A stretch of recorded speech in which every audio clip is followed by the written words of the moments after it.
do prodhohet në gjeneratës 6 të cilën i gjeneratës 6, 90% e produkteve duhen bërë jashtë.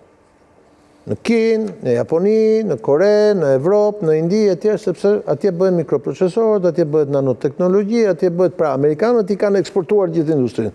Në mënyrë që të ristartojnë industrinë e brendshme, si industrinë e makinës, pra ki parasysh ku jemi sot.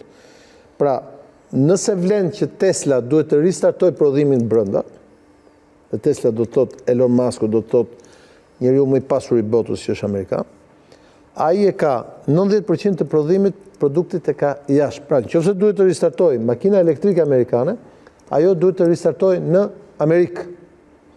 Por ajo sot praktikisht vetëm asemblohet në Amerikë, sepse 90% e saj bëhet jashtë. Kështu është edhe me teknologjinë ushtarake.